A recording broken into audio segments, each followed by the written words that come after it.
the towel from him. I rubbed hard at my skin. "Go home, Aimee." "And do what?" I threw the towel on the countertop. Dad didn't say anything further. He watched as I rolled the dough and added several loaves to a large metal tray. I slid the tray onto a rack and wheeled the loaves and rolls aside to bake later. Mom strolled into the kitchen, carrying 2 brown paper shopping bags. Her trimmed salt and pepper hair was chicly spiked, showing off the sterling silver earrings that corkscrewed below her lobes. Her eyes darted sideways to Dad before she smiled at me. "I saw your car outside. Why are you here?" "Baking bread. Same thing I do every morning, 5 days a week." I cringed at the bite in my tone.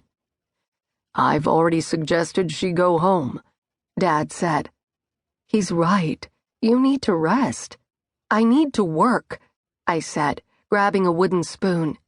"You need my assistance, and we need bread for today's lunch and dinner." They exchanged glances. "What?" I asked. "I called Margie." She gave me a square smile that exposed both top and bottom teeth. She used Margie only in dire situations, like when I called in sick, or when we had a large private party to host. Margie owned the bakery around the corner and supplied many restaurants in the area. I inhaled and drew in the warm, moist scent of freshly baked bread.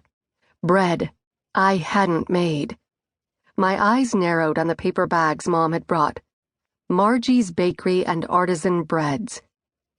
"Our customers love my breads," I whined. "You can't replace them or me." "We're not replacing you," Dad stammered. I huffed, slapping the wooden spoon against my thigh. I hadn't meant to say that last thought aloud. Mom rushed to my side. "It's nothing like that. We made arrangements with Margie because we thought you needed time off." "But I don't need time off." Mom pursed her lips, and I groaned. "How long?" They exchanged another one of their looks, and Mom rubbed my arm. "As long as you need." "There's going to be some changes." "Not now, Hugh," Mom interrupted. "What changes?" I looked at Dad. He scratched his cheek and glanced at the floor. "What aren't you telling me?" "Nothing, dear," Mom said. "Tell her, Kathy, she's going to find out sooner or later." Mom locked eyes with Dad. "Your father and I are retiring." I clutched the spoon. "You're retiring? Already?" I gave them a wild look. "Geez, I just buried James. I'm not ready to buy you out. I can't operate the goat on my own." "You don't have to. We've sold the restaurant," Dad said. The spoon clattered on the counter. "You what?"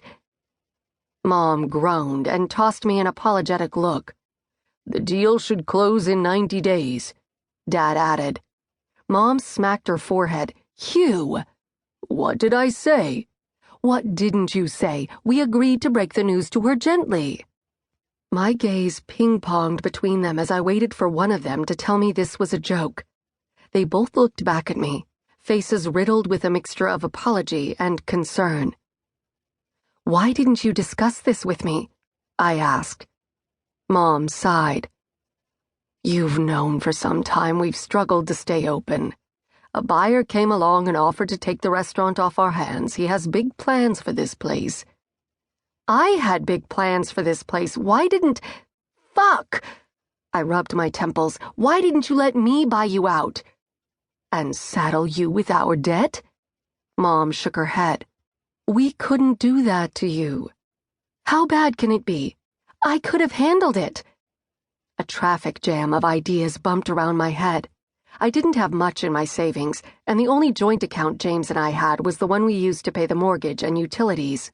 His contributions to that account ended when he'd been pronounced dead. The cash in his personal bank accounts went to Thomas, who gave it all to me in a check at James's funeral. A check I couldn't stomach cashing. I didn't feel it was my money to spend. Maybe I could refinance the house, or sell it, move back in with my parents temporarily. The goat's too far gone to salvage. My thoughts skidded to a stop with Dad's confession.